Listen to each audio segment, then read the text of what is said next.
ಇಟ್ಟಿದ್ದೇನೆ. ನಾಗಲಿಪಿ ಪರಿಷತ್ ನವದೆಹಲಿ ಮತ್ತು ಬೆಂಗಳೂರು ಹಿಂದಿ ಅಕಾಡೆಮಿ ಬೆಂಗಳೂರು ಇವರ ಆಶ್ರಯದಲ್ಲಿ ನಡೆಯುತ್ತಿರುವ 50ನೇ ನಾಗರಿಲಿಪಿ ರಾಷ್ಟ್ರೀಯ ಅಧಿವೇಶನ ಈ ಪಾವನ ವೇದಿಕೆಯಲ್ಲಿ ತಮ್ಮೆಲ್ಲರಿಗೂ ಹೃದಯಪೂರ್ವಕ ಸ್ವಾಗತ ಕೋರುತ್ತಿದ್ದೇನೆ. ಹಿಂದಿ ಭಾಷೆ ಮತ್ತು ದೇವನಾಗರಿ ಅಭಿವೃದ್ಧಿ, ಸಂರಕ್ಷಣೆ ಹಾಗೂ ಪ್ರಸಾರದ ಉದ್ದೇಶದಿಂದ ಈ ದೇಶದ ನಾನಾ ಭಾಗಗಳಿಂದ ವಿದ್ವಾಂಸರು ಮತ್ತು ಸಾಹಿತ್ಯಕರ್ತರು ಇಂದು ಒಂದೇ ವೇದಿಕೆಯಲ್ಲಿ ಒಂದಾಗಿರುವುದು ನಮ್ಮೆಲ್ಲರ ವಿಷಯವಾಗಿದೆ. ಈ ಅಧಿವೇಶನದ ಅಧ್ಯಕ್ಷತೆ ವಹಿಸಿರುವ ಹಿರಿಯ ಸಾಹಿತಿ ವಿದ್ವಾಂಸರಾದ ಡಾಕ್ಟರ್ ಹರಿಪಾಲ್ ಸಿಂಗ್, ಪ್ರಧಾನ ಕಾರ್ಯದರ್ಶಿ ನಾಗಲಿಪಿ ನೈದಿಲ್ಲಿ, ನಮ್ಮ ಹೃದಯಪೂರ್ವಕವಾಗಿ ಸ್ವಾಗತ ಕೋರುತ್ತೇನೆ. ತಮ್ಮ ಸಾಹಿತ್ಯದಲ್ಲಿ ಈ ಅಧಿವೇಶನ ಸಾಹಿತ್ಯಕ್ಕಾಗಿ, ಸಾಂಸ್ಕೃತಿಕವಾಗಿ, ಭಾಷಿಕವಾಗಿ ಇನ್ನಷ್ಟು ಶ್ರೀಮಂತವಾಗಲಿ ಎಂದು ವಿಶ್ವಾಸ ಕೋರುತ್ತಾ ತಮ್ಮಲ್ಲಿ ಸ್ವಾಗತ ಬಯಸುತ್ತೇನೆ ಸರ್. ಕಾರ್ಯಕ್ರಮದ ಪ್ರಾಸ್ತಾವಿಕ ನುಡಿಗಟ್ಟುಗಳನ್ನು ನುಡಿಯಲಿರುವ ವಿದ್ವಾಂಸ ಸಾಹಿತಿ ಡಾಕ್ಟರ್ ಇಸ್ಫಾಕ್ ಅಲಿ ಸರ್, ಸಂಯುಕ್ತ ಸಚಿವರು ನಾಗಲಿಪಿ ಪರಿಷತ್ ನೈದಿಲ್ಲಿ ಮತ್ತು ಅಧ್ಯಕ್ಷರು ಬೆಂಗಳೂರು ಹಿಂದಿ ಅಕಾಡೆಮಿ, ಇವರಿಗೂ ಕೂಡ ವಿನಮ್ರ ಸ್ವಾಗತ ಬಯಸುತ್ತಿದ್ದೇನೆ ಸರ್. ತಮಗೂ ಕೂಡ ಸ್ವಾಗತ ಸರ್. ಮತ್ತೋರ್ವ ಅತಿಥಿಗಳಾದ ಮುಖ್ಯ ಅತಿಥಿಯಾಗಿ ಆಗಮಿಸಿರುವ professor doctor B K Ravi sir, vice chancellor Bengaluru north university, ಇವರಿಗೂ ಕೂಡ ಹೃತ್ಪೂರ್ವಕ ಸ್ವಾಗತ ಬಯಸುತ್ತಿದ್ದೇನೆ. ಹಾಗೂ ಇನ್ನೋರ್ವ ವಿಶಿಷ್ಟ ಅತಿಥಿಯಾಗಿರುವ ಶ್ರೀ ಗೌತಮ್ ಚಂದ್ ಕಟಾರಿಯಾ ಜೈನ್, ಇವರಿಗೂ ಕೂಡ ಹೃದಯಪೂರ್ವಕವಾಗಿ ಸ್ವಾಗತಿಸುತ್ತೇನೆ. ಹಾಗೂ ಇನ್ನೋರ್ವ ಫಾದರ್ ಸರ್, ತಮಗೂ ಕೂಡ ಹೃದಯಪೂರ್ವಕವಾಗಿ ಸ್ವಾಗತಿಸುತ್ತೇನೆ. ಇಲ್ಲಿ ಇನ್ನೊಬ್ಬರು ಪೃಥ್ವಿರಾಜ್ ಮೆಹ್ತಾ ಸರ್ FC, ಇವರಿಗೂ ಕೂಡ ನಾನು ಹೃದಯಪೂರ್ವಕವಾಗಿ ಸ್ವಾಗತಿಸುತ್ತೇನೆ. ಶ್ರೀ ರಾಜಲಕ್ಷ್ಮಿ ಕೃಷ್ಣನ್ ಸೇವಾ ನಿವೃತ್ತಿ ಪ್ರೊಫೆಸರ್, ಆದರ್ಶ ನಿರ್ದೇಶನಾಲಯ ಚೆನ್ನೈ, ಇವರಿಗೂ ಕೂಡ ನಾನು ಹೃದಯಪೂರ್ವಕವಾಗಿ ಸ್ವಾಗತ ಕೋರುತ್ತಾ, ಆಮಂತ್ರಿತ ಅತಿಥಿಗಳಾದ Sachin Pandya, Rudraksha foundation, Arun Chaturvedi, vice president ಟೇಕ್, ಡಾಕ್ಟರ್ ಪೃಥ್ವಿರಾಜ್ ಮೆಹ್ತಾ ಅವರು ಬಂದಿದ್ದಾರೆ. ಹಾಗೂ ಅಬ್ದುಲ್ ನಾಸೀರ್ ಮತ್ತು ಶ್ರೀಮತಿ ಶೋಭಾ KL, ಇವರಿಗೂ ಕೂಡ ನಾನು ಇವರಿಗೆ ಸ್ವಾಗತ ಬಯಸುತ್ತಾ, ಸಂಘಟಕರು, ನಾಗರಿಕ ಅಧಿವೇಶನಕ್ಕಾಗಿ ಆಗಮಿಸಿರುವ ಮೂಲೆಗಳಿಂದ ಬಂದಿರುವ ಎಲ್ಲ ಹಿತಾಸಕ್ತ ಬಂಧುಗಳಿಗೆ, ವಿಶೇಷವಾಗಿ ಹಿಂದಿ ಕ್ಷೇತ್ರದ ತಮ್ಮದೇ ಆದ ವಿಶೇಷ ಚಾಪನ್ನುತ್ತಿರುವ ಎಲ್ಲ ಸನ್ಮಾನಿತರ ಗಣ್ಯರು, ಇದೇ ಸಂದರ್ಭದಲ್ಲಿ ಹೃದಯಪೂರ್ವಕವಾಗಿ ಸ್ವಾಗತ ಕೋರುತ್ತೇನೆ. 50 ವರ್ಷಗಳಿಂದ ರಾಷ್ಟ್ರೀಯ ಲಿಪಿ ಅಧಿವೇಶನ ಹಿಂದಿ ಭಾಷಾ, ಸಂಸ್ಕೃತಿ ಮತ್ತು ಸಾಹಿತ್ಯ ರಾಷ್ಟ್ರೀಯ ಏಕತೆಯ ಸೇತುವೆಯಾಗಿ ಕಾರ್ಯನಿರ್ವಹಿಸುತ್ತಿದೆ. ಕನ್ನಡ ಮತ್ತು ಹಿಂದಿ ಎರಡು ಭಾಷೆಗಳ ಸಂಗಮದಲ್ಲಿ ನಡೆಯುತ್ತಿರುವ ಅಧಿವೇಶನ ಸಾಮರಸ್ಯಕ್ಕೆ ಸಾಕ್ಷಿಯಾಗಿದೆ. ಇಂದು ನಾವು ಇಲ್ಲಿ ಸೇರಿರುವುದು ಕೇವಲ ಒಂದು ಕಾರ್ಯಕ್ರಮಕ್ಕಲ್ಲ, ನಮ್ಮ ಮಾತೃಭಾಷಾ, ರಾಷ್ಟ್ರಭಾಷಾ ಮೇಲಿನ ಪ್ರೀತಿಯ ಮತ್ತೊಮ್ಮೆ ನೆನಪಿಸಿಕೊಳ್ಳಲು ಹಂಚಿಕೊಳ್ಳುತ್ತೇನೆ. ಇಲ್ಲಿ ನಡೆಯುವ ವಿಚಾರ ಸಂಕಿರಣ ಚರ್ಚೆಗಳು ನಮ್ಮೆಲ್ಲರಿಗೂ ಹೊಸ ಚಿಂತನೆ, ಹೊಸ ಪ್ರೇರಣೆ ನೀಡಲಿ ಎಂದು ನಂಬಿಕೆ ಇದೆ. ಆಯೋಜಕರಾದ ನಾಗರಿಲಿಪಿ ಪರಿಷತ್ ಬೆಂಗಳೂರು ಹಿಂದಿ ಅಕಾಡೆಮಿ ತಂಡದ ಶ್ರಮ, ಶ್ರದ್ಧೆ, ಸಂಘಟನಾ ಸಾಮರ್ಥ್ಯ ಶ್ಲಾಘನೀಯ, ಅವರಿಗೂ ಕೂಡ ಧನ್ಯವಾದಗಳನ್ನು ಅರ್ಪಿಸುತ್ತೇನೆ. ಈ ಪಾವನ ಸಭೆಗೆ ಆಗಮಿಸಿದ ತಮ್ಮೆಲ್ಲರಿಗೂ ಹಿಂದಿ ಅಕಾಡೆಮಿ ಪರವಾಗಿ ಮತ್ತೊಮ್ಮೆ ಹೃದಯಪೂರ್ವಕವಾಗಿ ಅಧಿವೇಶನ ಯಶಸ್ವಿಯಾಗಿ ನಡೆಯಲೆಂದು ತಮ್ಮಲ್ಲಿ ಆಶಿಸುತ್ತಾ ನನ್ನ ಒಂದು ಮಾತುಗಳನ್ನು ಮುಗಿಸ್ತೇನೆ. ಧನ್ಯವಾದಗಳು. ಜೈ ಹಿಂದ್, ಜೈ ಕನ್ನಡ. कर्नाटक की धरती पर आप सभी विद्वानों का स्वागत करना हमारे लिए गौरव का विषय है. आप सभी का बेंगलुरु हिंदी एकेडमी की ओर से हार्दिक अभिनंदन एवं स्वागत. सम्मान किसी व्यक्ति का नहीं, उसके ज्ञान, अनुभव और योगदान का होता है. अब हम अपने विशिष्ट अतिथियों का सम्मान करेंगे. सबसे सर्वप्रथम मैं आमंत्रित करूंगी नागरिक सादर सम्मान हेतु professor doctor BK Ravi ji का.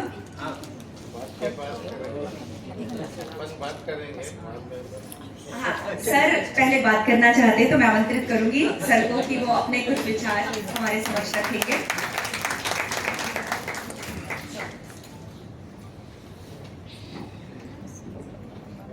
ಎಲ್ಲರಿಗೂ ನಮಸ್ಕಾರ. ವಿಶ್ವ ಯೋಗ ದಿನದ ಶುಭಾಶಯಗಳು ಎಲ್ಲರಿಗೂ.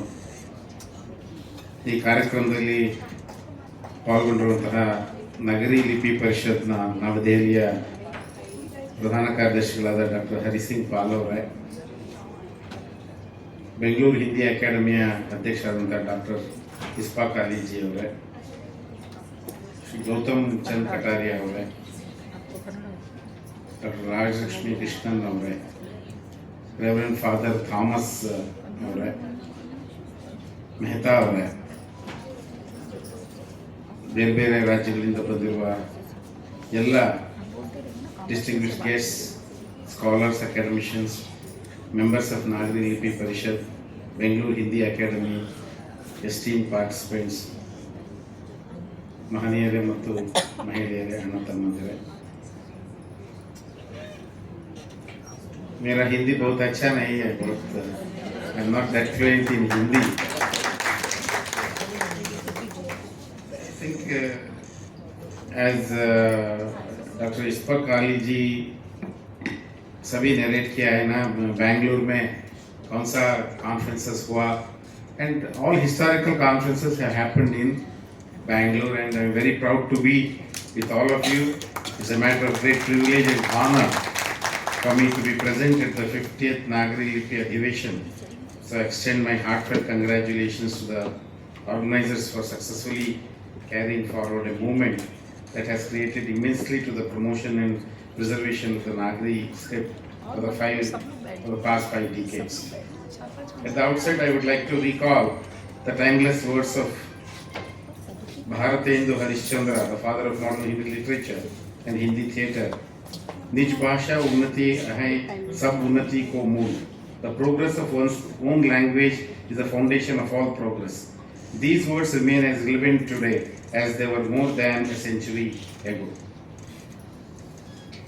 Indirectly, I was also connected with this Devanagari Lipi. 1975 जून में मीडिया को मेरा प्रवेश हुआ था. 51 years ago, I entered media, this Kannada media, the year 1975 June. My first article was published. So दिन कैसा था, कोई दिन मैं आकाशवाणी का बातमीदार काम करते थे. हमारा हरि सिंह पाल जी मेरा 40 years का दोस्त है. वो दिल्ली में आकाशवाणी में थे, बहुत बड़ा कवि थे, वो बहुत बड़ा राइटर थे, क्रिटिक थे. सो 40 years से मेरा उनका फ्रेंडशिप दिल्ली से. सो 1975 से मैं भी ऑल इंडिया रेडियो में काम करता था. वो बातमीदार तो correspondent in those days strangers कहता था. सो आकाशवाणी का वो न्यूज़ कैसा भेजूँ, मैं चित्रदुर्गा का है, बेंगलुरु का नहीं, 200 kilometers from here. I belong to Chitradurga. So All India Radio को न्यूज़ कैसा भेजूँ, हमको वो दिन प्रेस बेयरिंग कार्ड देते थे. So only telegraphic transmission was available. वो फोन में वो बहुत कॉस्टली था ना, फोन में कुछ नहीं, एक वर्ड ट्रांसमिशन के लिए एक पैसा चार्ज करता था पर मीडिया के लिए भारत सरकार. सो वो दिन मैं भी करस्पॉन्डेंट था.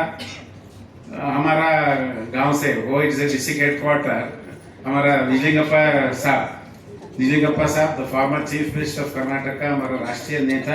मैडम वो दक्षिण भारत हिंदी प्रचार महासभा का प्रेसिडेंट थे बहुत साल. निजलिंगप्पा जी, हाँ निजलिंगप्पा मेरा गांव का था, चित्रदुर्गा. तो ऐसा न्यूज़ डिस्पैच करने का हमारा साथ ओनली 26 लेटर्स थे. 26 letters, A to Z, that's capital letters, no punctuation, nothing doing.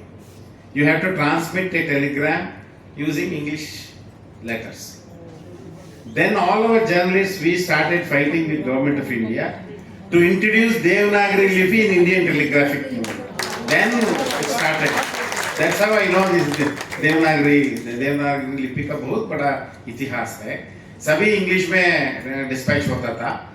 Later on Devanagari लिपि इंट्रोड्यूस होने के बाद भारतीय भाषा नहीं इंट्रोड्यूस हुआ, सभी कंप्यूटर आ गया. एंड अभी हमारा टेक्नोलॉजी के लिए सभी in those days transmission of a message was so difficult. हमारा हरि सिंह जी ने मेरे को दिखाया ये किताब. मेरा हिंदी बहुत खराब है, I am sorry, I am not very fluent in Hindi. Doctor Hari Singh Pal National Book Trust से मेरे को ऑल इंडियन लैंग्वेजेस में पब्लिश हुआ, सभी नगरी लिपि का books he showed me. I was really very happy. I saw a book in Kannada also. So Kannada भाषा नगरी लिपि में कैसा लिखो is a challenge.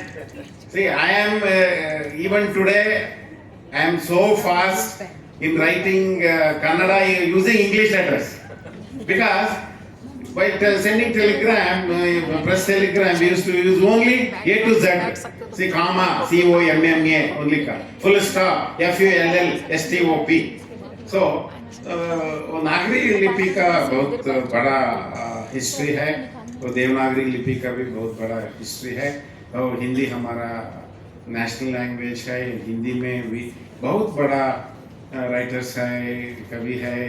हमारा ब्रिज था, हमारा पद्मश्री डॉक्टर श्याम सिंह शशि साहब था, वो डायरेक्टर जनरल थे मिनिस्ट्री ऑफ इंफॉर्मेशन ब्रॉडकास्टिंग का, पब्लिकेशंस डिवीजन का डायरेक्टर जनरल थे.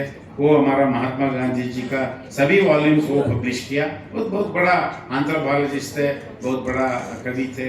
Only 2 years back, 1 year back, I think he passed away. So Shyam Singh Shashi से हमको बहुत ऑल ओवर इंडिया में, मैं भी 1992 में हरि सिंह पाल जी भी हमारा साथ थे. 1992 में भारत सरकार से लिए वो हमारा बाबा साहब अम्बेडकर का सेंटिनरी सेलिब्रेशंस में we fought for publication of Ambedkar in the local languages. Earlier everything was in Hindi and some publications were in Marathi. Then we started publishing in Hindi in all Indian languages. So Indian languages से हमारा कन्नड़ भी है, हमारा brothers Tamil Nadu का है, केरला का है, मध्य प्रदेश का है, आंध्र प्रदेश का है. See, we have our local identity with the language and culture. But Hindi, नागरी लिपि, ये हमारा national language. Without Hindi I think it's bit difficult to survive in India, because the largest population speaks Hindi with नागरी लिपि. And now Hindi पत्रकार भी बहुत, हिंदी पत्रकार और आंग्ल पत्रकार का बहुत बड़ा फाइटिंग हुआ. Who is very powerful in India? Hindi पत्रकार और अंग्रेजी का पत्रकार. अंग्रेजी का पत्रकार बोला वी आर वेरी स्ट्रांग. वो सभी इंडिया टुडे सभी पब्लिकेशंस स्टार्ट किया, और हिंदी भी, हिंदी वर्जन का इंडिया टुडे भी स्टार्ट हो गया. So Hindi prove to be the largest circulated magazines and newspapers in the country. तो उनका बहुत बड़ा स्ट्रेंथ है और बहुत अच्छा हो रहा है. So I have to congratulate both Nagari Lipi Parishad नव दिल्ली का और Bangalore Hindi Academy for organizing this excellent program. Language is not merely a tool of communication. It's a carrier of our culture, history, traditions and collective wisdom. The name Devanagari script has played a significant role in preserving and transmitting India's intellectual heritage through generations. From ancient literature and philosophical texts to modern scientific writings, Nagari has served as a powerful medium of knowledge dissemination. Today, as we live in an era dominated by digital technology and artificial intelligence, many people fear that traditional scripts may lose their relevance. However, I believe the opposite is true. Technology has opened unprecedented opportunities for Indian languages and scripts. Unicode, digital publishing, machine translation, voice recognition, and artificial intelligence-based language tools have made it possible for Hindi and other Indian languages to reach audiences across the globe. The challenge before us is not whether Nagari will survive, but how effectively we can ensure its growth and adaptation to the changing technology landscape. As educators and scholars, we have a special responsibility. We must encourage young people to read, write, research and create content in Indian languages. Universities and education institutions should actively support research, publications and innovation in Hindi and other regional languages. Bangalore, though we respect our regional culture, हमारा Kannada culture है, कर्नाटक में कन्नड़ा सार्वभौम है, second preference should be given to the national language. So since there are a lot of Hindi scholars here, I request all of you even to strengthen our Hindi departments in our university. It is very very important. See, क्या हो गया है बैंगलोर में north India का सभी states का बहुत बड़ा पॉपुलेशन है. Bangalore is a cosmopolitan city where all Indians live in this. Hindi भी है, तेलुगु है, तमिल है, मराठी है, मलयालम है, पंजाबी है, गुजराती है, असमी है. But we have to strengthen. ಏನಾಗ್ತಿದೆ ಸ್ವಾಮಿ ಹಿಂದಿ ಡಿಪಾರ್ಟ್ಮೆಂಟ್ ಮಕ್ಕಳಿದಾರಾ? See, we have to strengthen. See, and earlier when we were children, we always used to have our Dakshin Bharati Hindi Prachar Mahasabha ka, Visharada, all exams we used to pass. That's how I can read Hindi. Otherwise, it's impossible. I was asked to take a Hindi exam, so we had to strengthen our Hindi departments also. That I request all the scholars. And if you organize a lot of programs of this kind, I think automatically it will be strengthened. So, India's strength lies in its linguistic diversity. Promoting Hindi and the Nagari script should never be viewed as diminishing other languages. Rather, it should be seen as strengthening the rich multilingual fabric of our nation. Every language enriches India, and every script preserves a unique cultural identity. My dear brothers and sisters, the future belongs to societies that can combine technological advancement with cultural rootedness. If we wish to build a truly knowledge-driven India, we must ensure that knowledge is accessible in the languages understood by our people. The efforts of organizations such as the Nagari Lip Parishad and Bangalore Hindi Academy are therefore not merely linguistic initiatives, they are nation-building initiatives.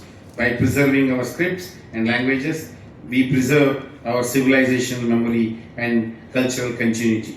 And as we celebrate the golden jubilee of this Adhiveshan, let us collectively resolve to promote the use of Nagari in education, research and digital communication, encourage young scholars to contribute to Indian language literature, utilize emerging technologies for the growth of Hindi and other Indian languages, preserve our linguistic heritage while embracing global innovation. I would like to conclude with a thought: language is not merely a medium of communication, it is the soul of culture and civilization. Let us continue to nurture this soul for future generations. Once again, I congratulate the organizers and thank them for giving me the opportunity to be the part of this significant occasion. Once again, I also want to mention here, we are all working very hard on strengthening our Indian knowledge systems. Indian knowledge systems. Most of us, Hindi is also part of our Hindi knowledge system. The knowledge which we have in Hindi, in Sanskrit, in Kannada, in Tamil, in Malayalam, in Telugu. See, we have to preserve the Indian knowledge system. As long as we do not do, as long as we, because my apprehension these days, the younger generation is more and more involved in technology, utilization of technology. Just mere glorification of technology will not solve any of the problems. Technology is there to serve us. It is under our control. It is not equivalent to a human brain. Majority of our younger generations are under the impression that artificial intelligence to सब भी artificial intelligence करता है sir. हम क्यों पढ़ने का क्या जरूरत है? पढ़ने का कोई जरूरत है नहीं है सर. सभी ये देता है सर. कहाँ देता है भैया? Artificial intelligence cannot be equivalent to a human brain. You ask a photo for your AI, it will give you 100 photos. How will you identify which photo is whom's? Artificial intelligence is for your support. It's under your control. So that doesn't mean to say that mere by having technology we should forget our languages, we should forget our culture. See, Kannada is part of our region. Hindi is part of our nation, our state and nation. These are the two things which are very very important. So I also want Hari Singh ji, हमारा बहुत बड़ा बहुत अच्छा literature है, हमारा वचन साहित्य है. जगत ज्योति बसवण्णा का बहुत बड़ा वचन साहित्य है, हमारा दास साहित्य हमारा कनकदास का है, हमारा फोक लिटरेचर इन कन्नड़ा जानपद साहित्य है. वो सबको हिंदी में भाषांतर करके हमारा सभी बहुत करना बहुत बाकी है sir. I still believe, I think Dr. Shyam Singh ji ने क्रांति ज्योति बसवण्णा के लिए एक बुक पब्लिश कर दिया पब्लिकेशन डिवीजन से। कनकदास के वो कनकदास का बुक पब्लिश हुआ, उनका कीर्तन है ना वो Tulsidas and Kanakdas equivalence, that translation होना चाहिए वचन साहित्य का, दास साहित्य का और हमारा जानपद साहित्य का ट्रांसलेशन होना चाहिए। ऐसा ही हिंदी लिटरेचर का भी हमारा कन्नड़ा का ट्रांसलेशन होना चाहिए।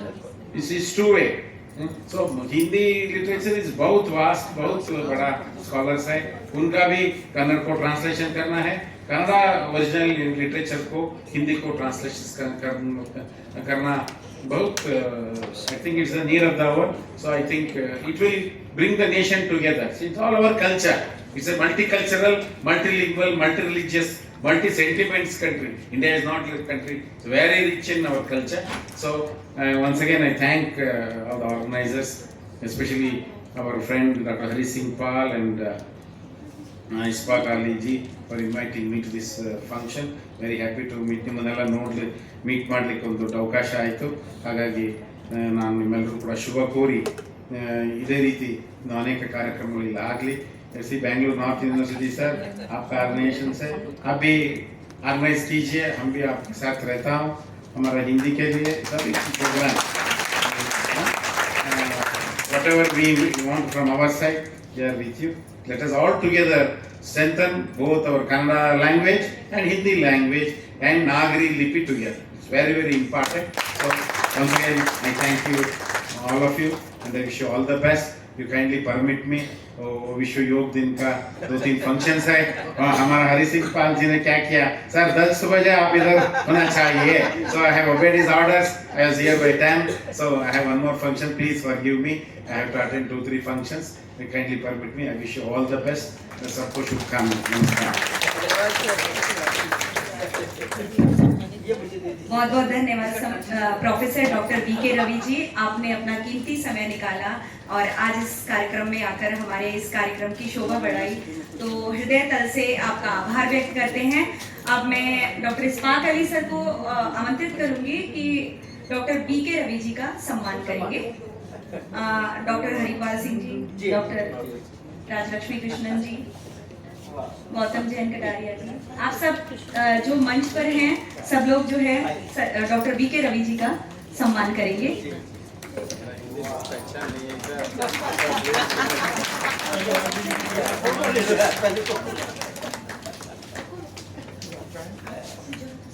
और हमने अब की बार अकेडमी का एक सॉल्व छपवाया है जिसको हमने विद्या अंबर नाम दिया है।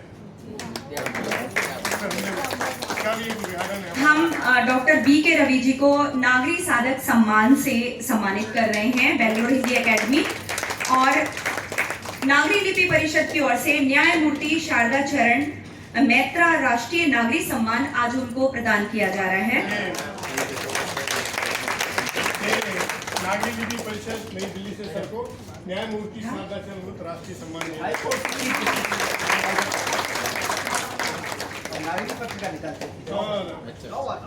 ये हमारी ओर से बेंगलुरु हिंदी एकेडमी से नागरिक साधक सम्मान सर को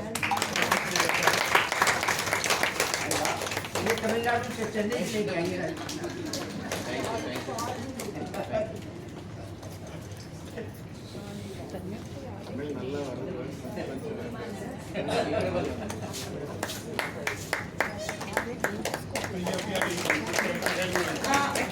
कार्यकारिणी जो है सदस्यों से अनुरोध है एक photograph Ravi Kumar sir. Bengaluru Hindi academy की ओर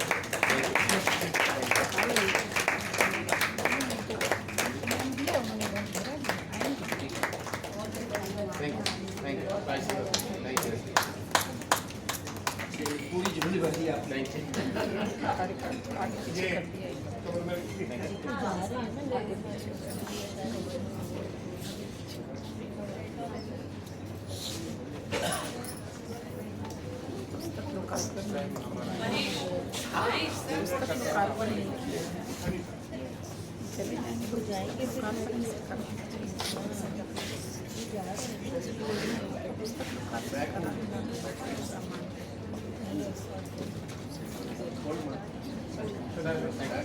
से छोड़ देते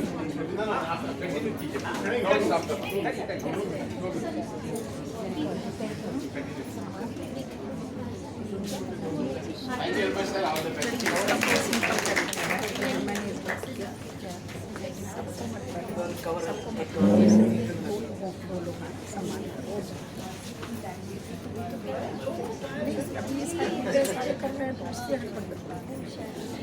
एक आदमी यहाँ सम्मान उसका सम्मान खड़े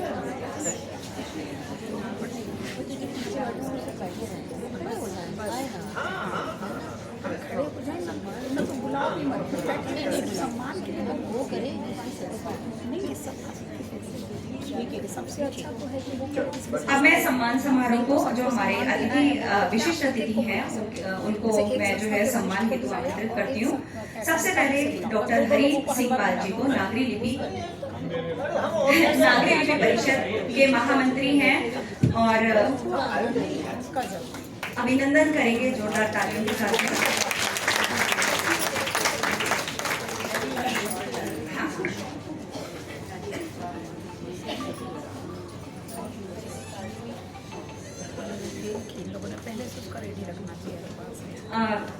सभी से अनुरोध है कि डॉक्टर हरिपाल सिंह जी का अभिनंदन करेंगे। आयोजक क्या बात करें हम ये बताओ। पहले हम आए लगे बाद में आप बैंगलोर हिंदी अकेडमी से आपको सबको भी नागरिक साधक सम्मान दे रही है।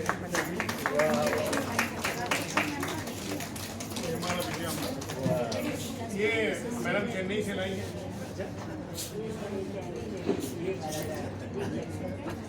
ये भी हमारे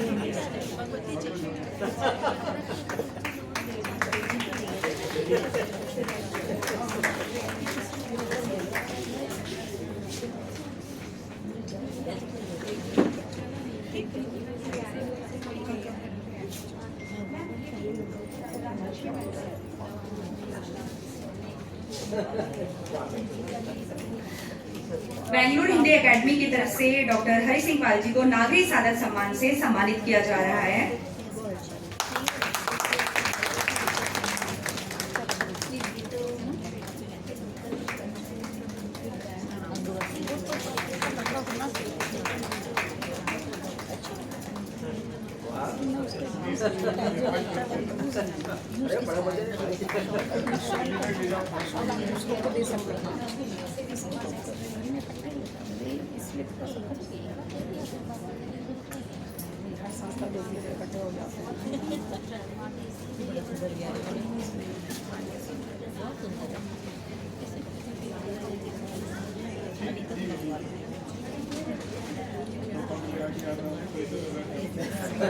अब अगले सम्मान के लिए मैं आमंत्रित करना चाहूंगी डॉक्टर राजलक्ष्मी कृष्णन जी को, जिनको बेंगलुरु हिंदी एकेडमी की ओर से नागरिक साधक सम्मान से सम्मानित किया जाता है और आज नागरी लिपि परिषद नई दिल्ली की ओर से उन्हें राष्ट्रीय नागरिक सम्मान से भी सम्मानित किया जाता है।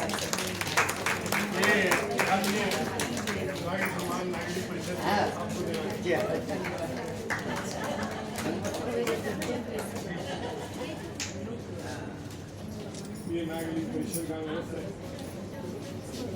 आपकी अपनी नागरिक क्या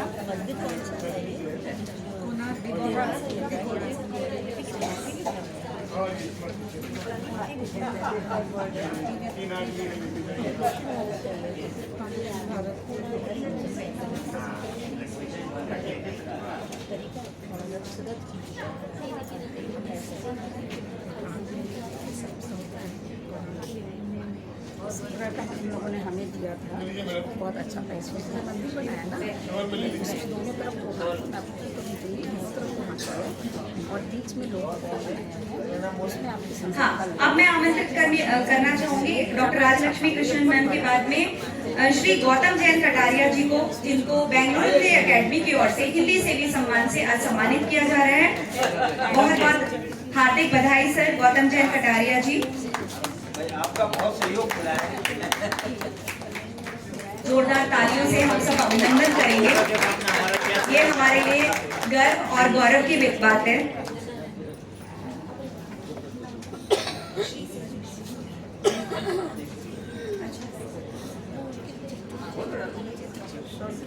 काफ़ी बड़ा साला है, मतलब शॉर्ट अच्छा बड़ा शॉर्ट साला बोलते हैं।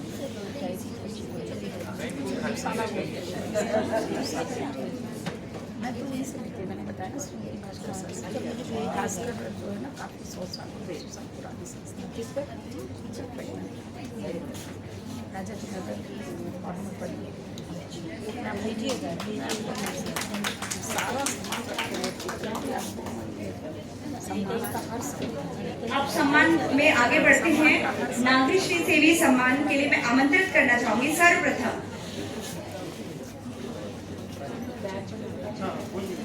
डॉक्टर अर्चना गायतोंडे जी, गोवा से आई हैं। जोरदार तालियों से उनका अभिनंदन करेंगे।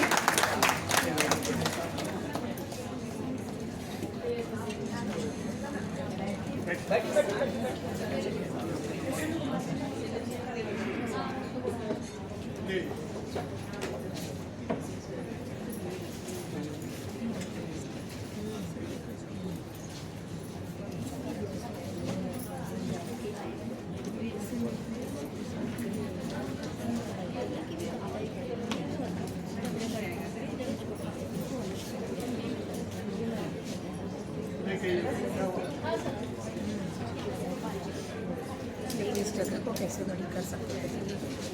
नीचे नागरिक साधक सम्मान से सम्मानित कर रहे हैं हम डॉक्टर अर्चना गायतोंडे जी से, जो कि गोवा से आई हैं।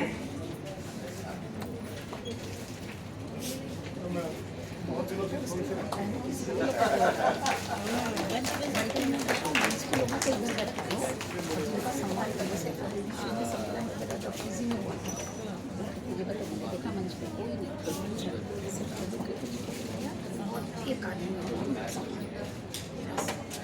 को बहुत अच्छा लगा, सम्मान।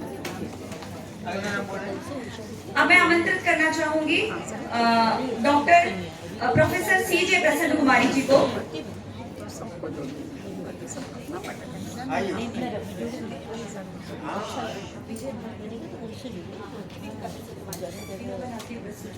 विनोबा नागरी सम्मान मिल रहा है। हमें इनके लिए 2 सम्मान हैं।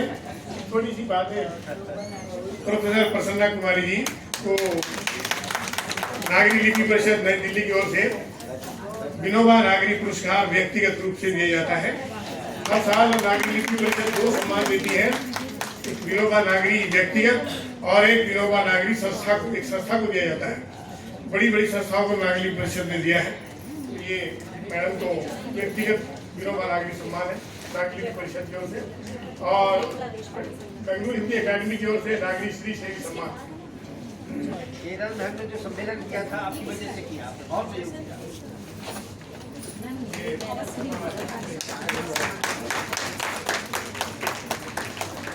विनोबा नागरी सम्मान दिया जाता है मैडम को राष्ट्रीय। पक्ष में बैठे मैंने सारे सम्मान रखा है।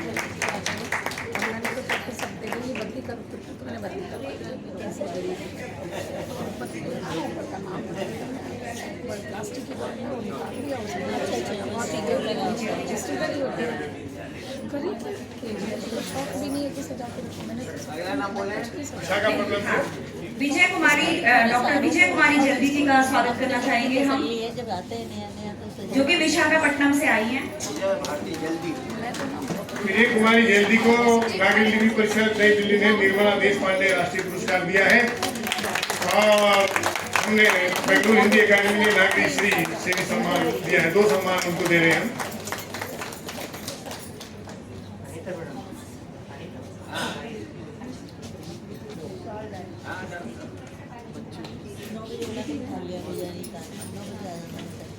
मैंने पूजा पसंद का 9:30 मैंने 10 बजे पूजा पौने 9 बजे आगे में 9:30 बजे मैं तो 10 सही मैं 9:30 बजे सर कोई पड़ा कि आप 10 तक होगा मुझे पता लेकिन सही में डाला था, तो मैंने कहा कोई काम है तो बाद लेकिन इन लोगों ने तो काम अपनी नागरिक श्री सेवी सम्मान में अगला नाम है father doctor JS Thomas ji का। थॉमस सर को हम आमंत्रित करते हैं।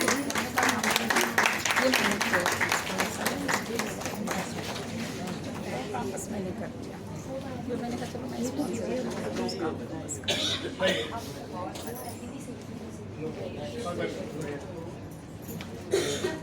Father doctor James Thomas ji का सम्मान करने जा रहे हैं।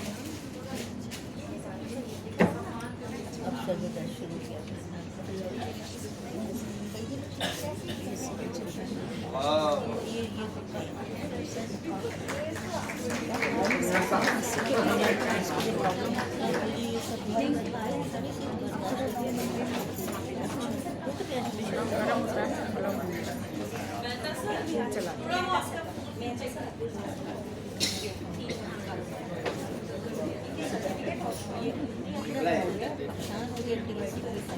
नहीं आजकल इतनी पानी का समझने नहीं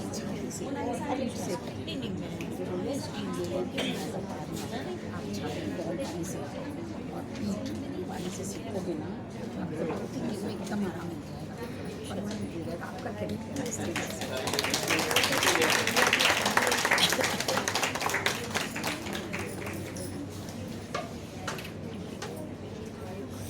हो गया है। हाँ, अब आगे बढ़ते हैं अगले सम्मान की ओर। हाँ बंगलुरु हाँ, अब नागरिक सेवी सम्मान, जिसमें मैं आमंत्रित करना चाहूंगी, अगर उपस्थित हैं सचिन पांड्या जी, रुद्राक्ष foundation, Arun Chaturvedi ji, vice president सनटेक्स नहीं आए शायद, डॉक्टर पृथ्वीराज वेद मेहता जी FCA, जिनका हम सम्मान करने जा रहे हैं, श्री अब्दुल नासिर जी, डॉक्टर शोभावती KS जी।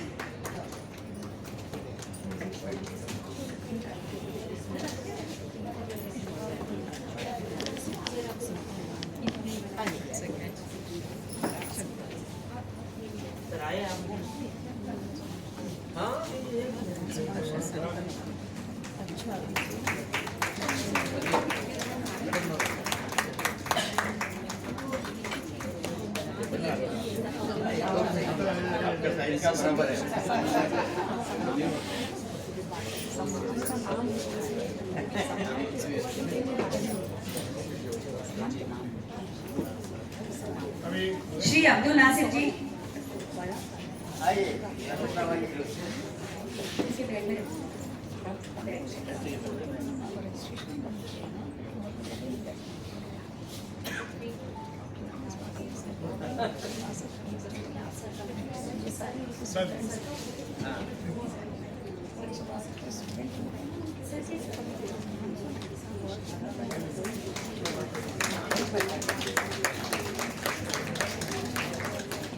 डॉक्टर शोभावती KS जी, जोरदार तालियों से हम लोग अभिनंदन करेंगे इस बात को।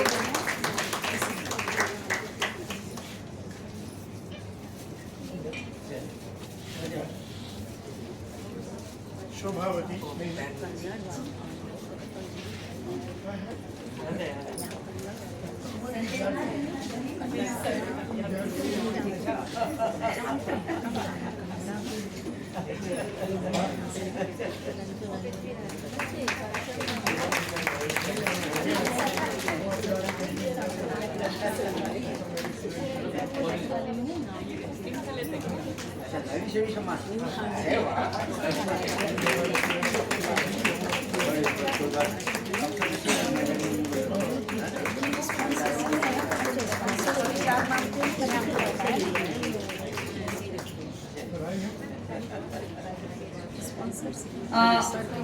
नागरिक लिपि परिषद नई दिल्ली हर साल एक विशेष पुरस्कार देती है, विनोबा भावे पुरस्कार, जो कि संस्थागत होता है, व्यक्तिगत होता है। आज प्रसन्न कुमारी जी को व्यक्तिगत तौर पे मिला है और हमारी संस्था बेंगलोर हिंदी एकेडमी को आज संस्थागत रूप से इस पुरस्कार विनोबा भावे नागरिक पुरस्कार से सम्मानित किया जा रहा है। और डॉक्टर इस्फाक अली जी को गौरी दत्त नागरिक सेवी सम्मान से इस वर्ष सम्मानित किया जा रहा है। ये नागरिक लिपि परिषद नई दिल्ली की ओर से सम्मान दिया जा रहा है।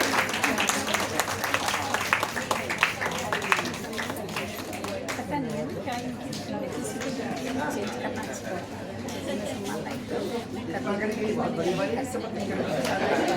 सिस्टम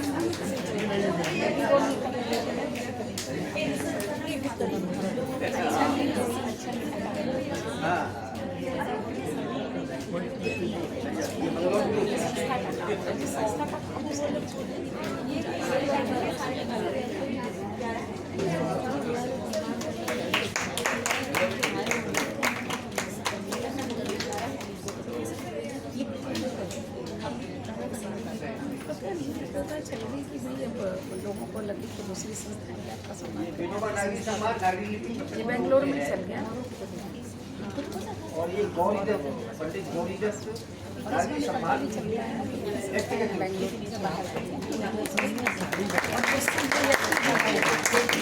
यहाँ वो संस्थाएं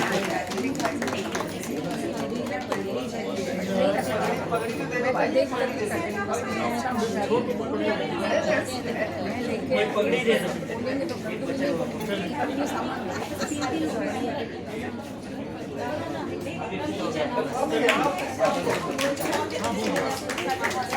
क्या आ जाती हूँ, क्या हम अभी कर सकते हैं। मैं घोषणा करती हूँ कि इस संस्था के लिए बैंगलोर एकेडमी के लिए मैं डॉक्टर इस्पाक अली जी को 5,000 रुपीज का चेक दे रही हूँ और इसमें मेरी बेटी बीना पटाभी का भी सहयोग है। बहुत धन्यवाद। बीना पटाभी आ जाओ, एक मिनट आ जाओ। ये जो है संस्था के लिए है बेंगलोर हाँ, मेरे लिए नहीं है।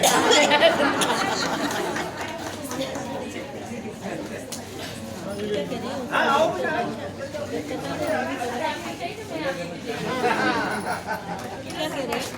बोल भी लेट हो जाएगी, मेरा 2 मिनट तो लगेगा, बैठे हुए हैं 2 मिनट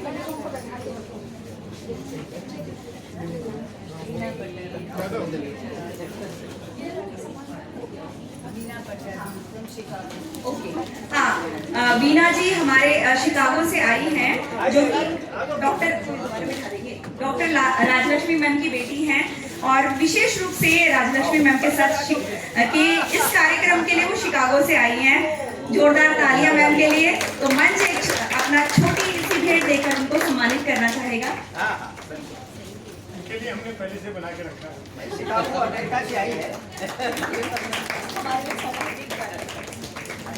जब तक ये नहीं आती थी, मैं करती हूँ तो आप नहीं कर आती थी, देना। मैडम नहीं आती थी, प्रोग्राम करने लिए आपको ये दो ना, मुझे इतना मैं करती हूँ।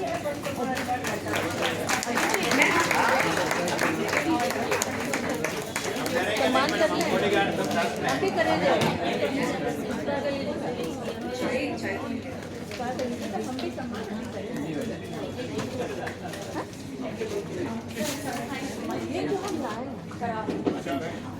कुछ संस्थाएं हमारे बेंगलोर की संस्थाएं जो हैं, विशिष्ट संस्थाएं जो है, आज डॉक्टर इस्पाक अली जी का सम्मान करना चाहती हैं, बेंगलोर हिंदी एकेडमी का सम्मान करना चाहती हैं।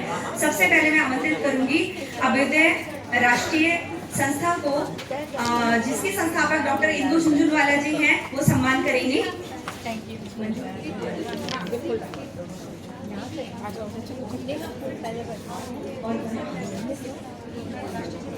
रेखा जी आती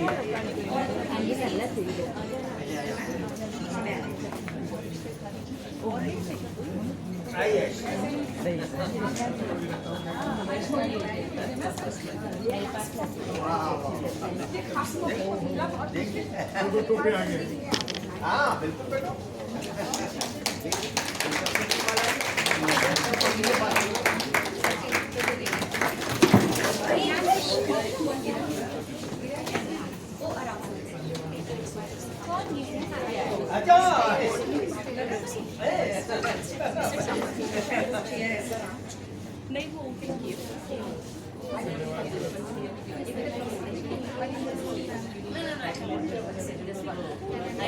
जोरदार तालियां बजती रहनी चाहिए। अपने राष्ट्रीय चेतना परिवार, जिसके संस्थापक हैं आदरणीय अरविंद कुमार गुप्ता जी और अध्यक्ष उपाध्यक्ष हैं डॉक्टर मंजू गुप्ता लता जी, उनको मैं आमंत्रित करूंगी डॉक्टर इस्पाक अली सर के सम्मान के लिए।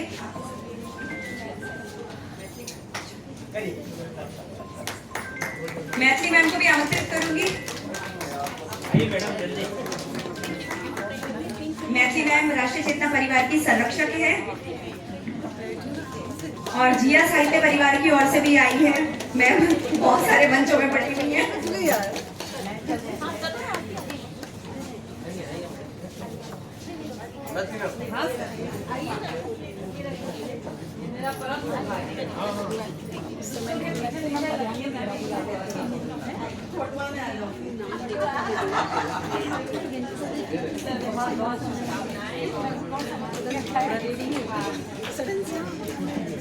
सडन से बोला ना पहले बाद में करना होगा, फिर बोला अभी कर दो, पहले पूछ के आई तो मैंने कहा चलो अभी कर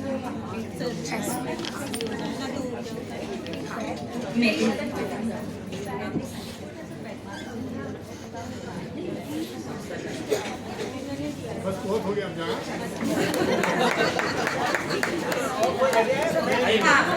हमारे पास हमारी जो है अगला मंच है मेदनी प्रेरणा साहित्य, जिसके संस्थापक हैं वीणा मेदनी जी। वो सर का सम्मान करेंगी। वीणा मेदनी जी का स्वागत है।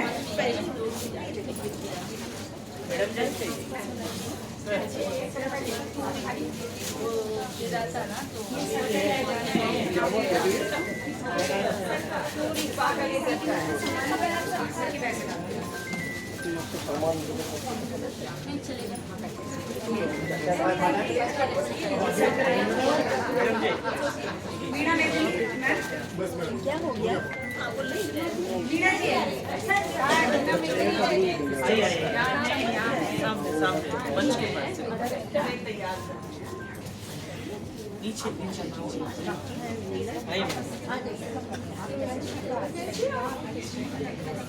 नजर आ रहा है क्या आपको? क्या नहीं प्लास्टिक है, प्लास्टिक।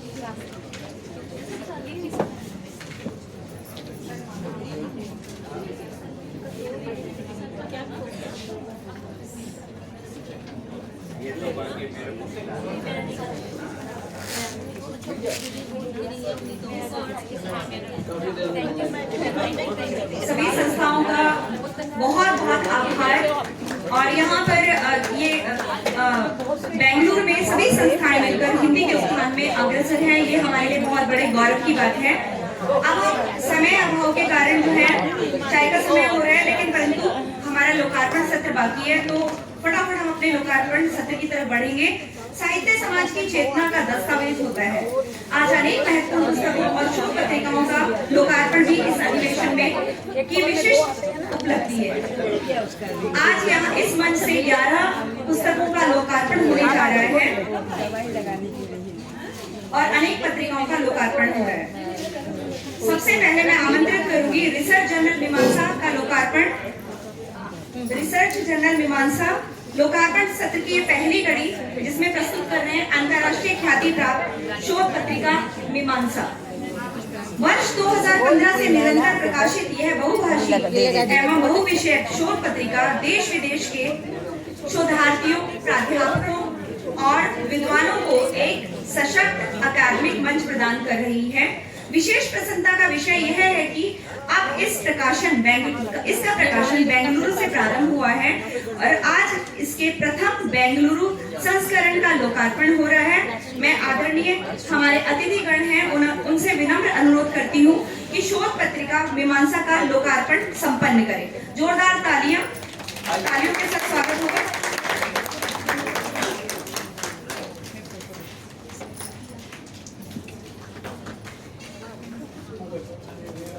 कृपया तालियों की गड़गड़ाहट से इस महत्वपूर्ण प्रकाशन का स्वागत करें।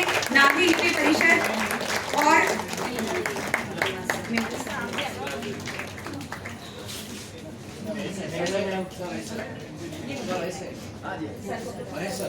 आप लोगों के लिए उपयोगी रहेंगे जो आप लेख छपवाते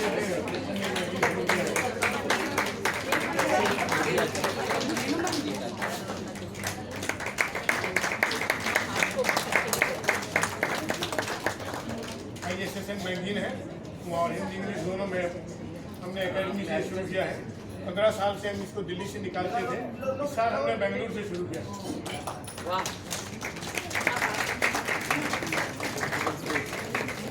लोगों ने यहाँ आर्टिकल लिखे, इसमें 18 लोगों ने इस बार, तो हम उनको इस पत्रिका को यहीं पर प्रेरित करते हैं। बहुत बहुत बधाई। आगे बढ़ते हैं। लीजिए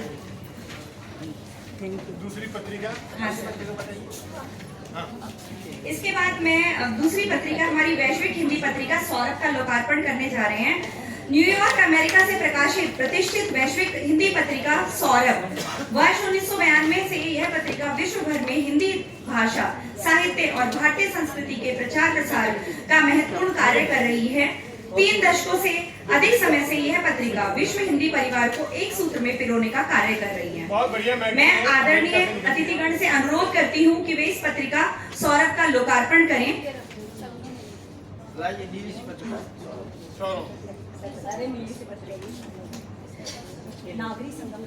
ये न्यूयॉर्क से निकलती है। इस वैश्विक हिंदी सेवा के लिए हम संपादन मंडल को हार्दिक बधाई देना चाहते हैं। संस्था की ओर से उनको स्मृति चिन्ह एवं प्रशस्ति पत्र प्रदान कर सम्मानित किया जा रहा है। जोरदार तालियां। ये आपको अच्छा। पत्रिका का मुख्य पृष्ठ है, हमने पत्रिकाओं को डाला है, ये आपको समर्पित है। और हमने इसका जो इसको हमने सम्मान का नाम दिया है, इसको नाम दिया है हमने देवनागरी साहित्य श्री सम्मान। हाँ, देवनागरी साहित्य श्री सम्मान।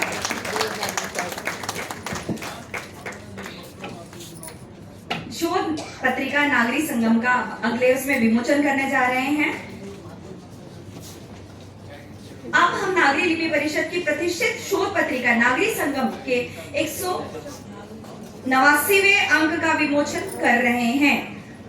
1978 से प्रकाशित यह पत्रिका नागरी लिपि, भारतीय भाषाओं एक थोड़ी सी बात मैं बताना चाहूंगा, मुझे ध्यान से सुनिए जरा शांति से। ये 1978 से त्रैमासिक पत्रिका है, नागरी संगम की 189वां अंक है ये। अभी सुनिए, आधी बात है, इसका पहला अंक निकला था 1978 में, जिसका लोकार्पण किया था और चौधरी चरण सिंह ने। पहला पत्र मेरे पास है। 50 साल से है ये। इसकी भी एक कहानी है, डॉक्टर बीडी जत्ती जी ने मुझे दिया। अच्छा। और ये पहला अंक है उस जमाने का। मैंने इसको संभाल के रखा था। इसकी एक प्रति मैंने सबको नागरी लिपि परिषद नई दिल्ली को भेजी थी और मूल अंक मैंने अपने पास रखा था। सर आपकी प्रेरणा वही है, आपकी प्रेरणा वही है सर। नहीं, नागरी की प्रेरणा मैं इसके संपादक आप हैं। मंडल में हूँ। मैं एक बात और बताता हूँ कि मैं 38 सालों से इससे जुड़ा हूँ, शायद भारत में सबसे पुराना मेंबर मैं हूँ।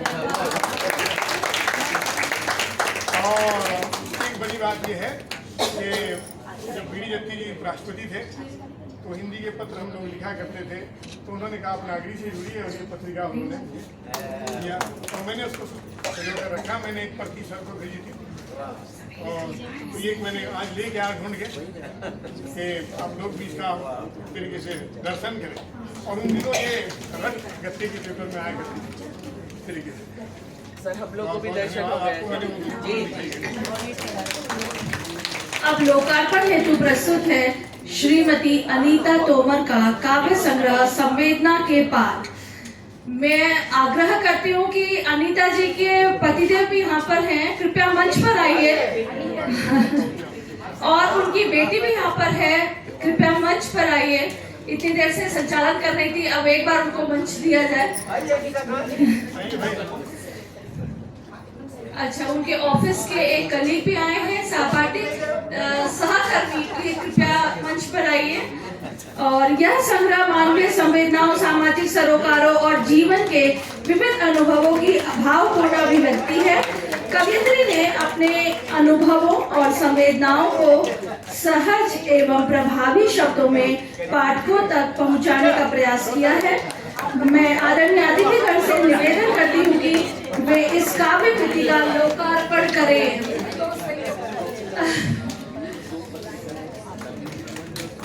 हमने इसमें पुस्तक का फोटो है, वो इसमें लगाया था।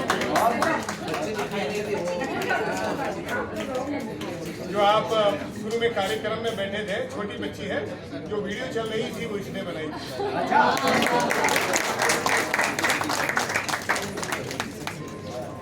बहुत बहुत बधाई।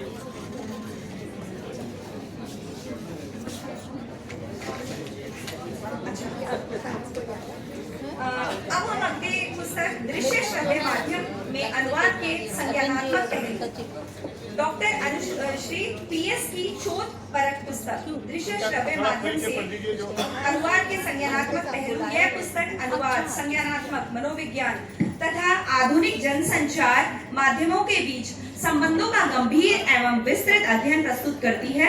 अनुवाद के अध्ययन के विद्यार्थियों, शोधार्थियों एवं अध्यापकों के लिए अत्यंत उपयोगी कृति है।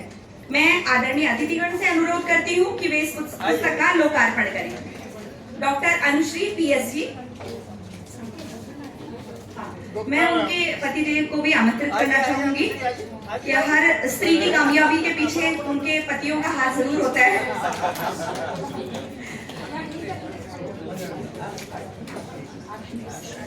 और आप लेखिका को इस महत्वपूर्ण शोधप्रद कृति के लिए हार्दिक बधाई। आइए सर।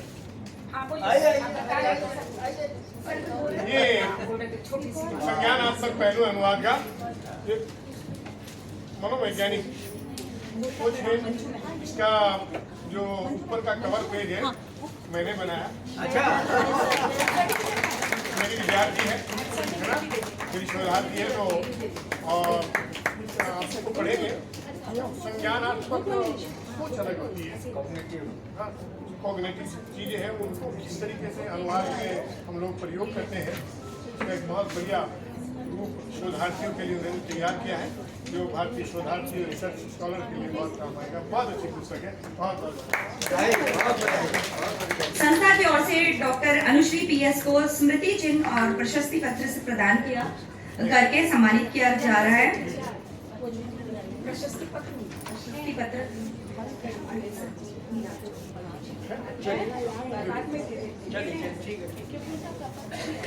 अब लोकार्पण हेतु प्रस्तुत है डॉक्टर मंजू गुप्ता लता जी की छठी काव्य कृति भोर का प्रणाम भाग 2। प्रकृति, अध्यात्म, भारतीय संस्कार एवं सकारात्मक जीवन दृष्टि से ओतप्रोत यह संग्रह 101 प्रेरणादायी रचनाओं का सुंदर संकलन है। यह पुस्तक पाठकों को जीवन मूल्यों और सांस्कृतिक चेतना से जोड़ने का कार्य करती है।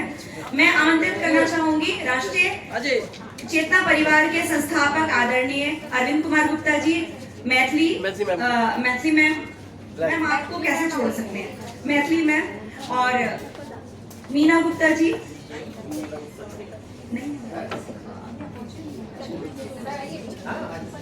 मैडम बहुत अच्छा गाती है। अभी आपने कार्यक्रम में देखा जितने कवि सम्मेलन होते हैं मैं बड़े ध्यान मग्न होकर उनको सुनता हूँ। बहुत अच्छा गाती है।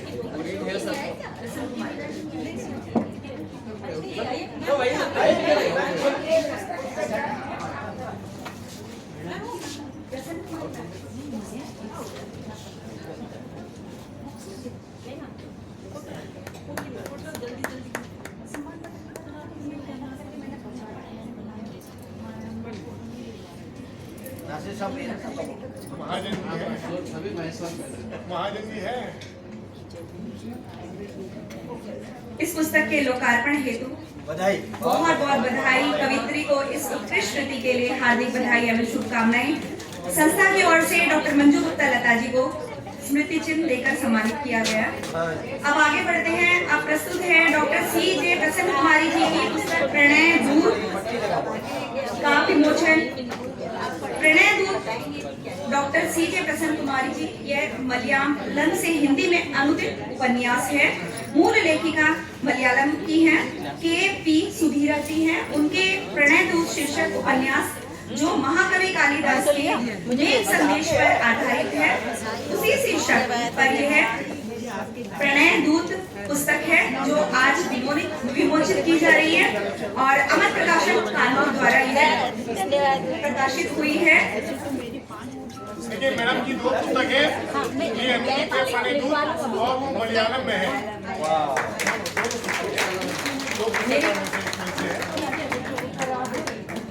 मैंने बताया ना। और एक छोटी सी बात और, छोटी सी बात सुनिए। मैडम 24 तारीख को लंदन जाने वाली है। हमारे आग्रह पर वो आज हमारे पास आता है। कोई बात नहीं, हम लोग इसमें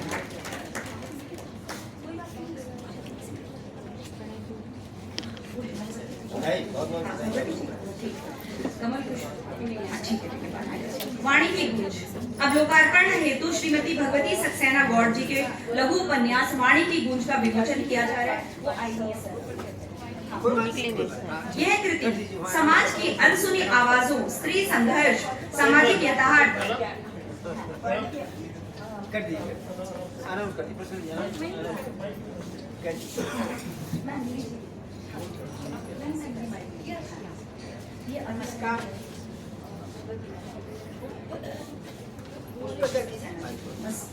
सबका स्वागत है। अभी यहाँ एक बेंगलोर हिंदी अकादमी और नागरिक लिपि परिषद दिल्ली की ओर से इतना शानदार कार्यक्रम यहाँ आयोजित हुआ है। मुझे भी यहाँ आने का अवसर हुआ। इतना मैं या अपनी ओर से दोनों संस्थाओं के लिए एक के लिए 5,000 एक छोटी सी रकम देना चाहती हूँ। जोरदार तालियां। चलिए और भगवती जी की पुस्तक जो मैंने आपको अभी बताया कि पाठकों को चिंतन और आत्ममंथन के लिए प्रेरित करती है, नाम है लघु उपन्यास का वाणी की गूंज। मैं आदरणीय अतिथिगण जी से अनुरोध करती हूँ कि वे इस पुस्तक का लोकार्पण करें। बहुत बढ़िया लघु उपन्यास है। बहुत सुंदर उपन्यास है। लेखिका को इस सार्थक साहित्यिक योगदान के लिए हार्दिक बधाई। संस्था की ओर से श्रीमती भगवती सक्सेना जी को स्मृति चिन्ह और प्रशस्ति पत्र प्रदान कर सम्मानित किया जाएगा।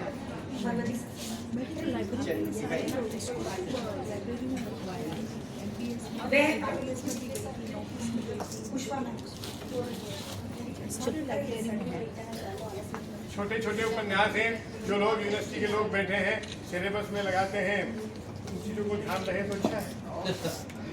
ऐसे ऐसे उपन्यास लग जाते हैं जिनका कोई अर्थ नहीं होता है। बहुत बधाई।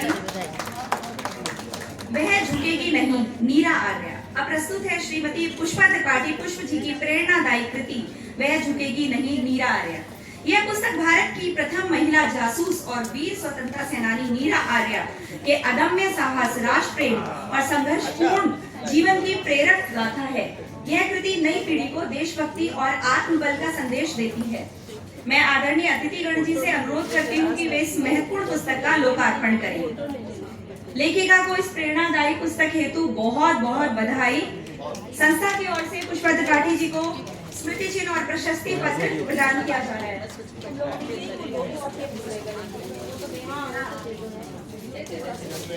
वो भी उनको पहनाने के लिए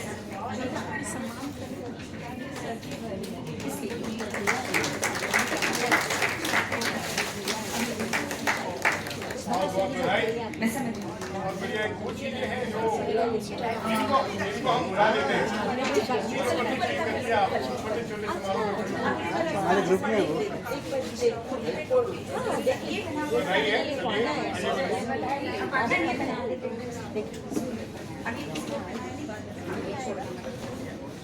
अब हमारी 11वीं पुस्तक जो अंतिम पुस्तक है उपल, यह प्रस्तुत है। यह पुस्तक राजस्थान के नोहर जिला हनुमानगढ़ से प्रकाशित प्रतिष्ठित साहित्यिक पत्रिका उपल, जिसका संपादक सुप्रसिद्ध साहित्यकार श्री कमल अग्रवाल जी द्वारा हुआ है। साहित्य, संस्कृति, कला और सामाजिक चेतना को सृजनात्मक अभिव्यक्ति प्रदान करने वाली यह द्वैमासिक पत्रिका कविता, कहानी, लघु कथा, लेख, समीक्षा और अन्य साहित्यिक विधाओं के माध्यम से नवोदित एवं स्थापित रचनाकारों को एक सशक्त मंच उपलब्ध करा रही है। कमल अग्रवाल जी किसी कारणवश आज इस कार्यक्रम में नहीं आ पा रहे हैं। नहीं, उनके मित्र जो है उनका सम्मान ग्रहण कर रहे हैं। तो कमल जी को भी बहुत बहुत बधाई, उनके मित्र को भी बहुत बहुत बधाई। हिंदी तथा राजस्थान की लोक भाषाओं और लोक संस्कृति के संरक्षण के लिए यह पत्रिका महत्वपूर्ण कार्य कर रही है। इस पत्रिका हेतु श्री कमल अग्रवाल जी को बहुत बहुत बधाई। सभी रचनाकारों, संपादकों और साहित्य साधकों को उनकी उत्कृष्ट कृतियों के लिए हार्दिक शुभकामनाएं और बहुत बहुत बधाई। हमें विश्वास है कि ये सभी पुस्तकें और पत्रिकाएं हिंदी भाषा, साहित्य, शोध और संस्कृति के क्षेत्र में महत्वपूर्ण योगदान देंगी। आइए एक बार पुनः जोरदार तालियों से सभी रचनाकारों का हार्दिक अभिनंदन करते हैं। अधिक समय न लेते हुए मैं बीज वक्तव्य के लिए आमंत्रित करना चाहूंगी डॉक्टर इस्पाक अली जी को, क्योंकि चाय का समय हमारा निकला जा रहा है, लंच के साथ ही हम चाय भी पियेंगे। तो किसी भी अधिवेशन की वैचारिक दिशा उसके बीज वक्तव्य पर निर्धारित होती है। तो मैं आदरणीय डॉक्टर इस्पाक अली जी से अनुरोध करती हूँ कि अपना बीज वक्तव्य प्रस्तुत करें।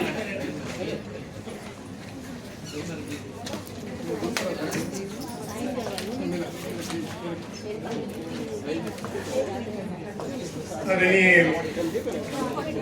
अध्यक्ष महोदय, अतिथिगण, मुख्य विषय पर हम आते हैं। ये जो सेमिनार था, ये जो हमारा कार्यक्रम था भारतीय ज्ञान परंपरा और देवनागरी लिपि पर आधारित था। अभी जो कार्यक्रम आपने देखा ये तो सब जगह होता है। मुख्य चीज जिसके लिए ये कार्यक्रम हो रहा है, भारतीय ज्ञान परंपरा से आप सब परिचित हैं। बहुत सेमिनार इस पर हुए हैं कि भारत का जो प्राचीन ज्ञान है वो आध्यात्मिक ही नहीं है, गणित, चिकित्सा, ज्योतिष, विज्ञान सब क्षेत्रों में है। यहाँ पर विषय थोड़ा अलग है कि देवनागरी जो लिपि है वो ब्राह्मी लिपि से निकली है, आप सब जानते हैं। और ब्राह्मी लिपि जितनी भारत की लिपियां हैं उसकी जननी है। सारे भारत ही नहीं बल्कि पूर्वी एशिया की जितनी लिपियां हैं सब का जन्म देवनागरी से हुआ है। सवाल यह है कि लिपि से हम क्या कर सकते हैं, या लिपि सम्मेलन की जरूरत क्या है, या लिपि आवश्यक क्यों है। हम भाषा बोलते हैं, भाषा अगर नहीं लिखे तो गांधी जी कहा करते थे शिक्षा जब तक अधूरी है तब तक लिखना न जानता। बोल तो अनपढ़ आदमी बोल लेता है। रही भारतीय ज्ञान परंपरा की बात, दुनिया के जितने देश हैं सब अपने प्राचीन ज्ञान को अपनी शिक्षा में शामिल करते हैं ताकि आने वाली पीढ़ी अपने देश पर गर्व कर सके। ब्रिटेन है, वहां पर राजशाही पढ़ाई जाती है, औद्योगिक क्रांति पढ़ाई जाती है। अमेरिका में वहां का संविधान पढ़ाया जाता है, वहां का नागरिक शासन 1916 से लागू है।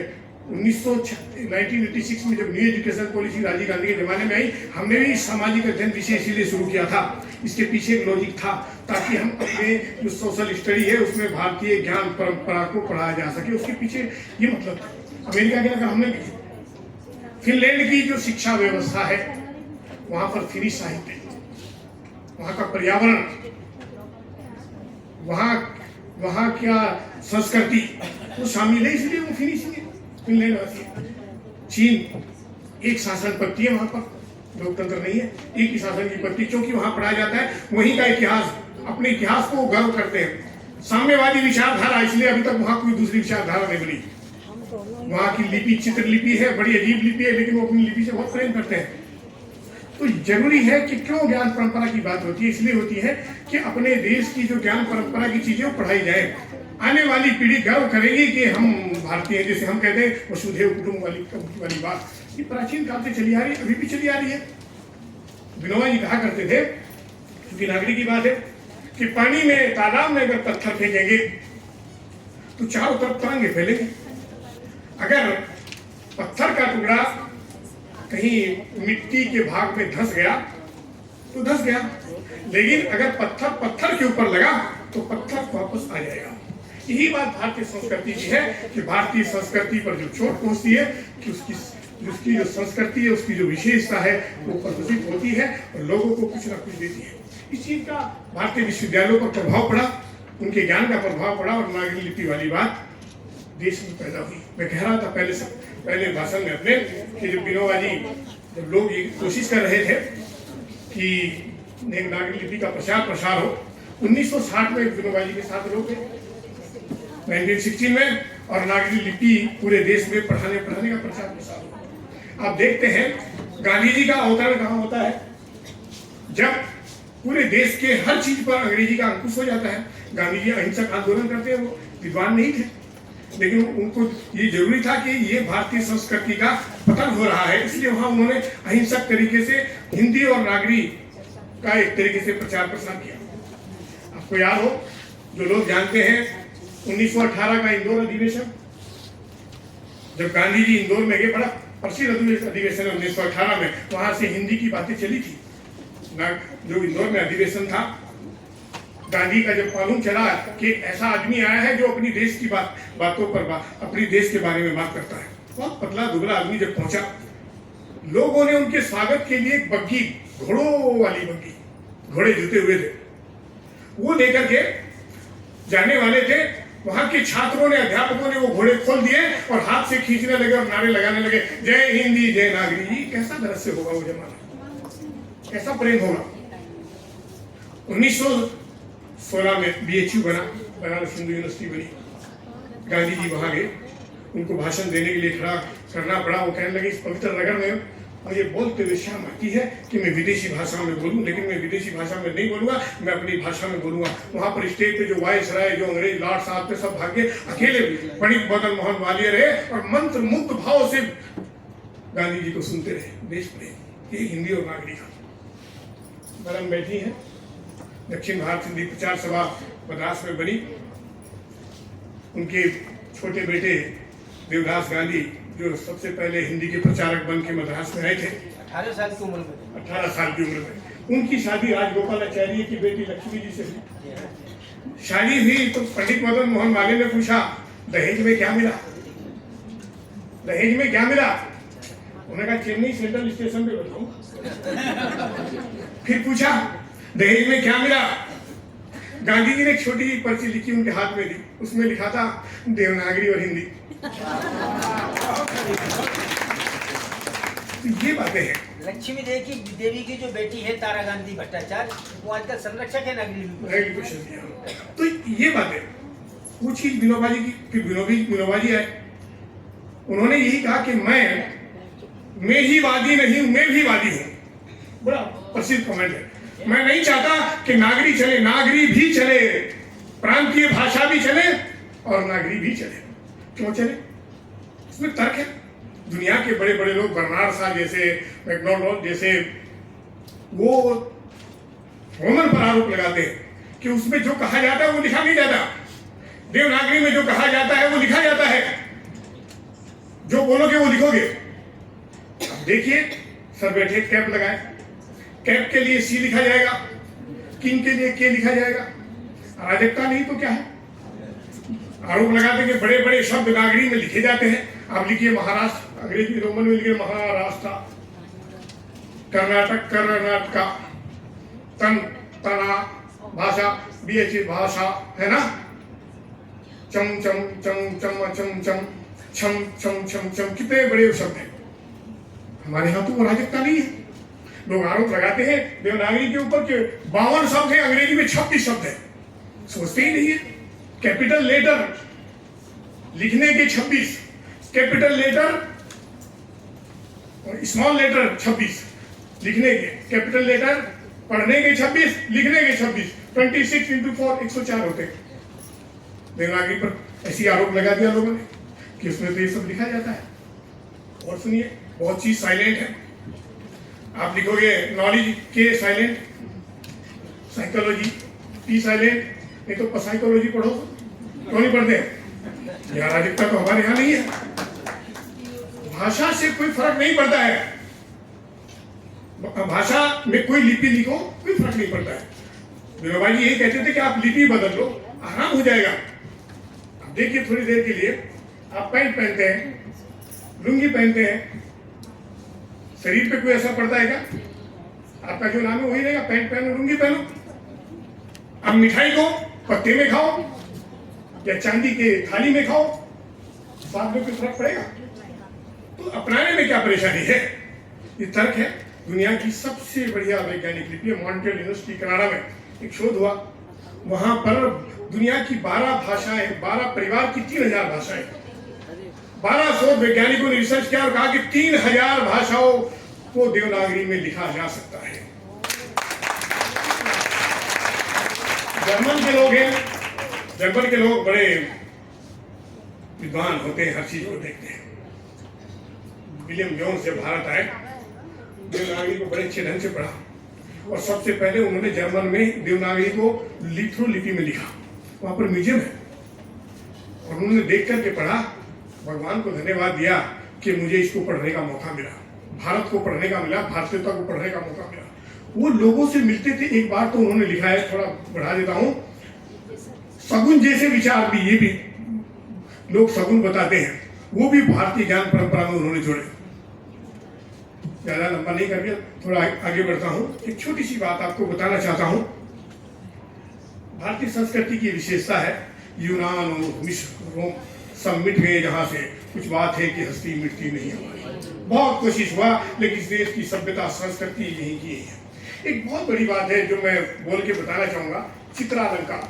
दुनिया की किसी लिपि में चित्रालंकार नहीं है, देवनागरी में है। आप ध्यान से सुनिए उसको, दाएं से पढ़ो बाएं को, फिर बाएं से दाएं को पढ़ो, एक जैसा, उल्टा पढ़ो, सीधा पढ़ो। देवनागरी ऐसे ही पढ़ाई जाती है, पढ़ी जाती है। मैं उसको, ये छंद एक सवैया है उनका, केशव दास का, मैं उसको पढ़ के सुनाना चाहता हूं कि इधर से पढ़ो या उधर से, दोनों एक जैसा ही है। कि शायद कहीं गायब हुआ है।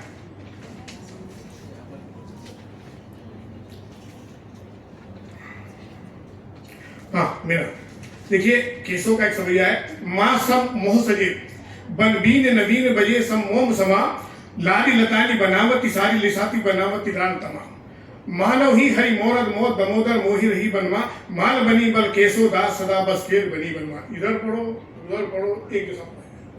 इस तरह अलंकार दुनिया की किसी लिपि में नहीं है।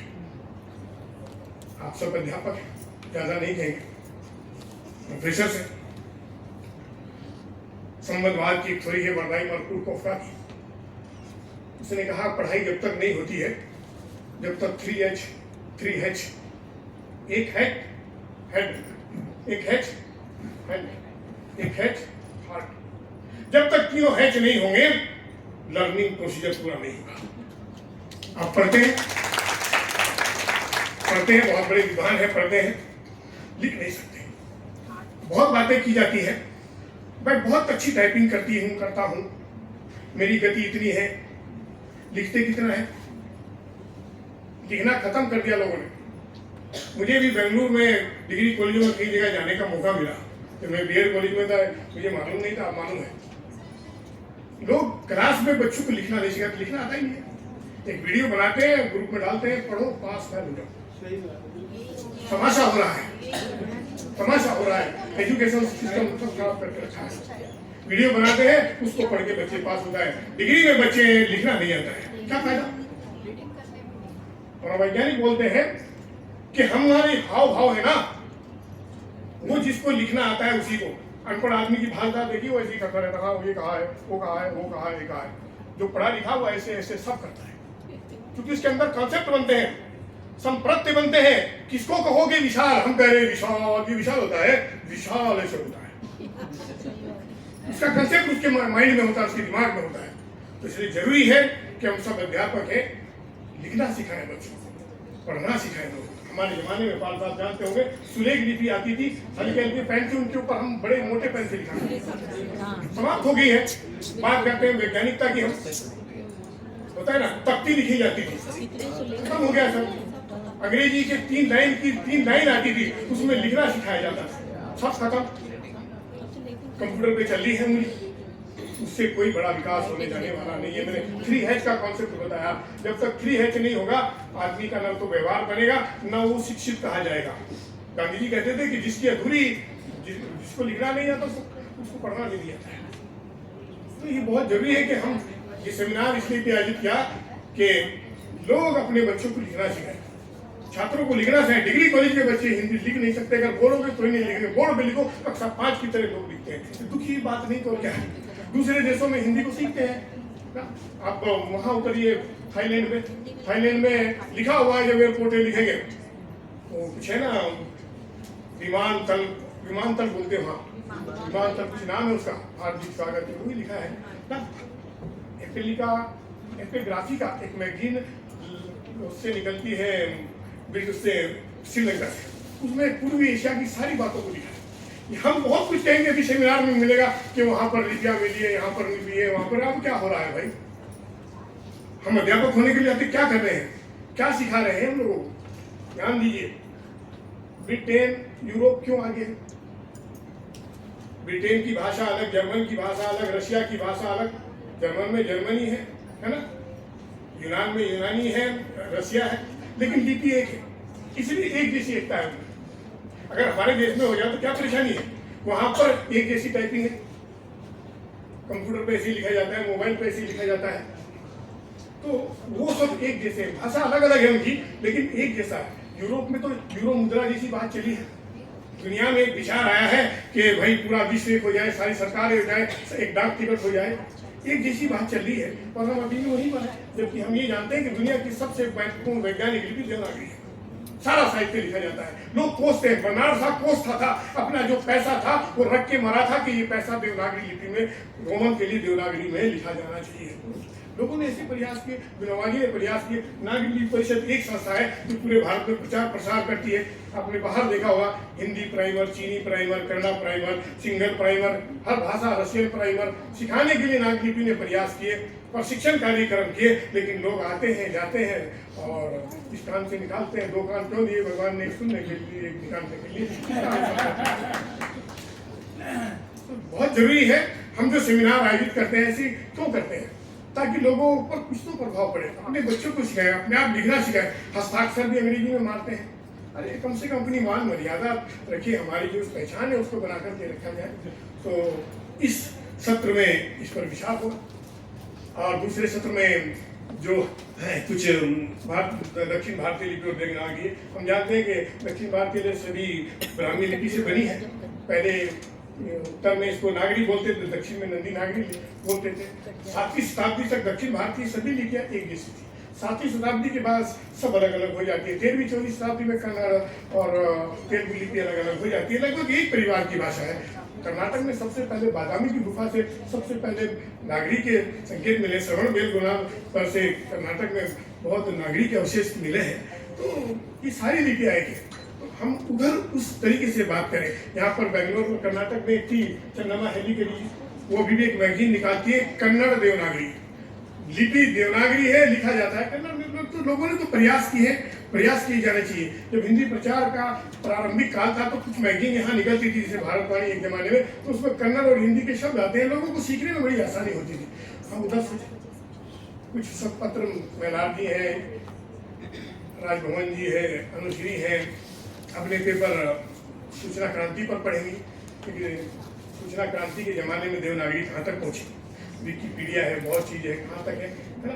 आजकल संसार ई पुस्तिका, ई पत्रिका छाई हुई है। सब चीज़ सीखने के लिए बहुत कुछ है, लेकिन अगर हम उन पर और ध्यान दें, जो लोग पढ़ते रहे वो अपने छात्रों पर ध्यान दें। जो लोग पढ़ते नहीं है वो जनसंख्या, जनमानस को एक तरीके से उद्वेलित कर सकते हैं। तो ज़्यादा न कह करके मैं ये बात रखूँगा, इन सत्रों पर विचार होगा। हम यहाँ पर एकत्रित हुए, हमारे कहने से आप आए, बहुत बहुत आपका धन्यवाद करता हूँ और अनुरोध करता हूँ कि इस ज्ञान को आप शेयर करेंगे। धन्यवाद।